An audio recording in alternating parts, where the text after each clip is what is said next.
Assalamualaikum warahmatullahi wabarakatuh. Halo adik-adik, apa kabar? Perkenalkan, nama kakak Rizky Anggraini, NIM 195911193.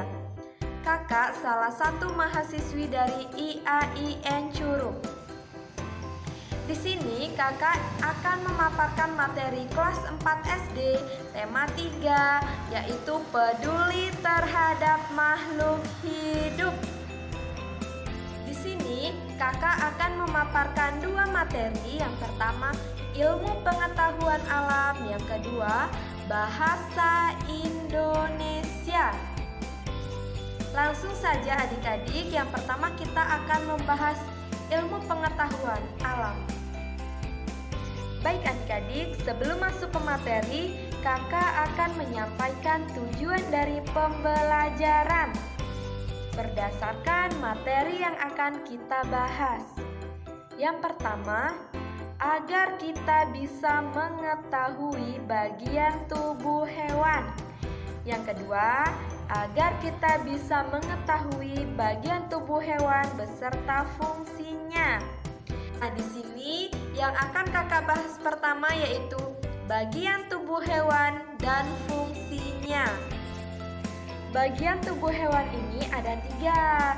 Yang pertama yaitu kepala, yang kedua badan, dan yang ketiga anggota gerak. Di sini kakak mengambil contoh hewan burung. Seperti yang kita lihat adik-adik, bagian tubuh burung itu ada paruh, ada kepala, ada mata, ada sayap, ada ekor, dan ada cakar. Nah, di sini kakak akan memaparkan fungsi-fungsi tubuh burung tersebut. Kira-kira ada yang tahu nggak ya adik-adik apa fungsinya? Yang pertama yaitu paruh. Nah, paruh. Untuk apa kira-kira paruh itu ya? Kenapa paruh burung itu berbeda-beda? Nah, di sini kakak akan menjelaskan. Paruh burung berfungsi untuk mengambil makanan. Lalu, kenapa paruh burung itu berbeda-beda? Karena burung itu makanannya juga berbeda-beda. Jadi, paruh tersebut disesuaikan dengan makanan apa yang burung itu makan. Contohnya seperti yang kakak tampilkan gambarnya. Nah, burung ini pemakan biji-bijian, maka paruhnya itu pendek. Lalu bagaimana burung bangau itu kak? Kan paruhnya panjang. Nah, burung bangau itu pemakan ikan yang di sungai-sungai. Makanya paruhnya itu dibuat panjang agar bisa menangkap ikan. Seperti itu. Yang kedua, ada mata. Kira-kira mata untuk apa ya? Oh iya, mata itu berfungsi untuk melihat benda sekitar dan alam yang luas ini. Yang selanjutnya itu ada sayap. Sayap ini adik-adik sudah pasti tahu ya bahwa sayap burung itu adalah untuk terbang.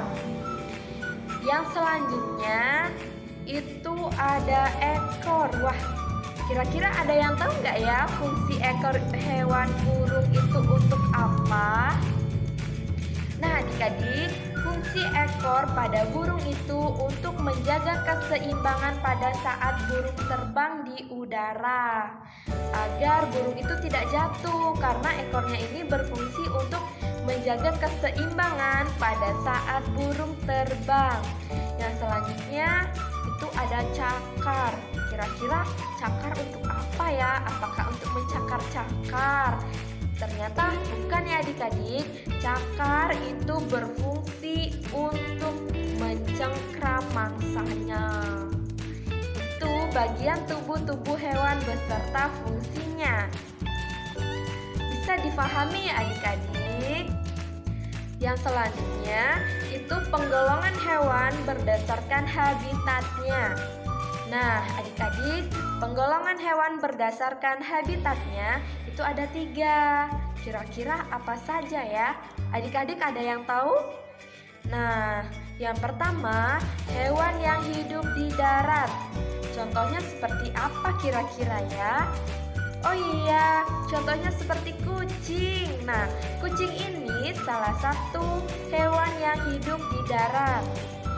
Yang kedua, hewan yang hidup di air. Nah, adik-adik, hewan yang hidup di air ini dibagi menjadi dua lagi, yaitu ada air laut dan ada air tawar. Kira-kira contoh hewan yang hidup di air laut itu apa ya? Ada yang tahu? Nah, contohnya itu seperti ikan kakap.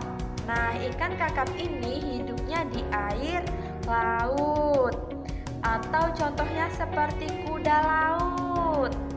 Kuda laut ini hidupnya di air laut ya, bukan di air tawar. Yang kedua, itu ada hewan yang hidup di air tawar. Kira-kira contohnya seperti apa ya? Adik-adik ada yang tahu? Nah, contoh hewan yang hidup di air tawar itu seperti ikan nila. Wah, ikan nila kan yang sering kita makan. Nah, ikan nila itu salah satu hewan yang hidup di air tawar. Yang ketiga, yaitu hewan yang hidup di darat dan di air. Wah, kira-kira contohnya hewan apa ya adik-adik yang hidup di darat dan di air? Adik-adik ada yang tahu? Contohnya itu seperti katak. Adik-adik, katak ini salah satu hewan yang hidup di darat dan juga hidup di air. Karena katak itu mempunyai tulang belakang, jadi dia bisa hidup di dua alam, seperti hidup di darat dan juga hidup di air. Baik adik-adik, di sini kakak akan memaparkan materi yang kedua, yaitu materi bahasa Indonesia. Nah, pada kali ini kakak akan memaparkan materi bahasa Indonesia tentang wawancara. Sebelum masuk ke materi, kakak akan menyampaikan tujuan dari pembelajaran. Yang pertama, menyusun daftar pertanyaan dengan kosakata yang baku. Yang kedua, mengidentifikasi pertanyaan yang baik dan benar. Yang pertama, kita akan mengkaji terlebih dahulu definisi dari wawancara. Apa sih itu wawancara? Nah, wawancara adalah menggali informasi dari narasumber melalui daftar pertanyaan yang dilakukan secara lisan. Lalu, apa itu narasumber? Narasumber adalah orang yang dimintai informasi atau orang yang diwawancara. Lalu, apa sih tujuan dari wawancara? Nah, tujuan dari wawancara ini untuk mendapatkan informasi yang lebih akurat mengenai hal-hal yang akan kita wawancarai. Sebelum melakukan wawancara, kita harus mengetahui ciri-ciri dari pertanyaan yang baik. Di sini, kakak akan memaparkan beberapa ciri-ciri pertanyaan yang baik. Yang pertama, sesuai topik. Yang kedua, menggunakan bahasa yang baik dan benar. Yang ketiga, pertanyaan tepat dengan sasaran. Yang keempat, mengandung kata tanya adik simbah. Nah, ada yang tahu apa itu kata tanya adik simbah? Adik simbah ini merupakan kata kunci dalam melakukan wawancara. Nah, adik, A itu apa, di mana, K kapan, si siapa, M mengapa, bagaimana. Nah, di sini agar kita mudah dalam menghafalnya, jadi kita singkat dengan kata adik simbah. Kata kunci adik simbah ini memiliki fungsinya masing-masing. Di sini kakak akan memaparkan fungsi dari kata kunci adik simbah. Yang pertama, apa? Nah, apa ini untuk menanyakan sesuatu hal. Contoh kalimatnya misalnya, apa yang sedang Bapak tanam? Yang kedua, di mana? Di mana ini menanyakan tempat. Contohnya, di mana Bapak akan menanam padi? Yang ketiga, kapan? Kapan ini menanyakan perihal waktu. Contohnya, kapan Bapak akan menanam padi? Yang selanjutnya yaitu siapa. Nah, siapa ini menanyakan tentang tokoh yang berperan. Contoh kalimatnya, siapa yang banyak berperan dalam menanam padi? Yang selanjutnya,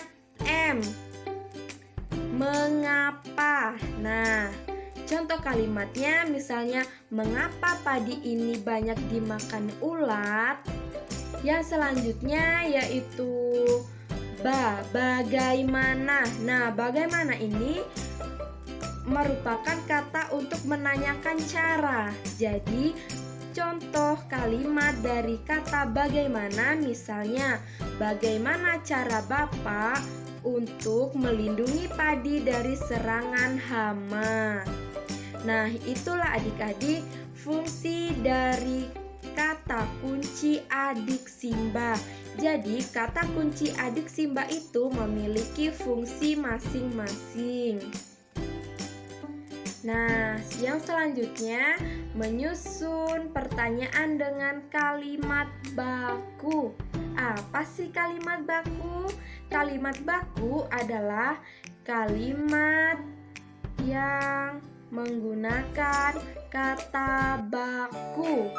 Lalu, apa yang dimaksud dengan kata baku? Kata baku adalah kata resmi yang digunakan dalam bahasa Indonesia yang benar. Contoh kalimat baku, mengapa kita harus menanam padi? Nah, itu merupakan contoh kalimat yang baku. Lalu, contoh kalimat yang tidak baku bagaimana? Contohnya, ngapain kita harus menanam padi? Nah, itu contoh kalimat yang tidak baku. Jadi, kalimat baku dan kalimat tidak baku itu berbeda. Untuk melakukan wawancara, kita harus menggunakan kalimat-kalimat yang baku sesuai dengan ciri-ciri yang telah kakak paparkan sebelumnya. Itulah adik-adik materi bahasa Indonesia tentang wawancara. Nah, untuk mengasah kemampuan adik-adik mengingat materi wawancara, kakak ada beberapa pertanyaan evaluasi.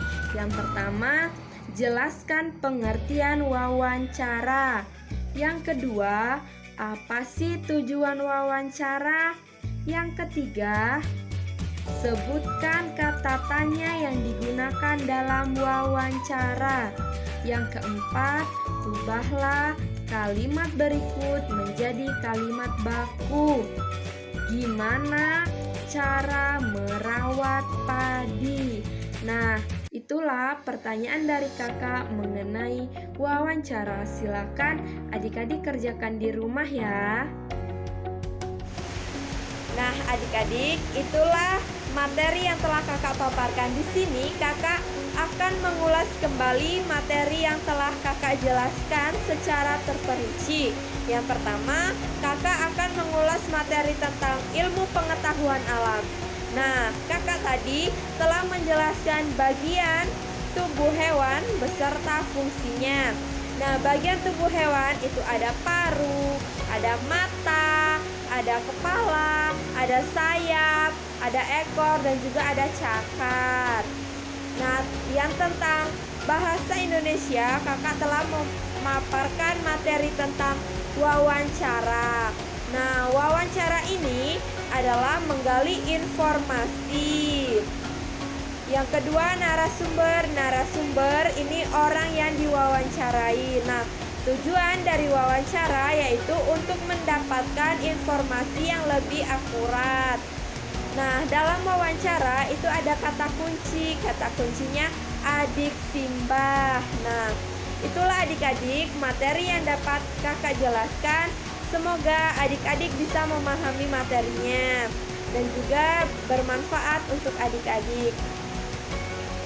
Ada pesan dari kakak, mulai bangkitlah dan kejarlah cita-citamu walau harus ke negeri Cina. Karena menuntut ilmu adalah sebuah kewajiban agar kita menjadi orang yang berilmu dan berakhlak mulia. Akhir kata adik-adik, wassalamualaikum warahmatullahi wabarakatuh.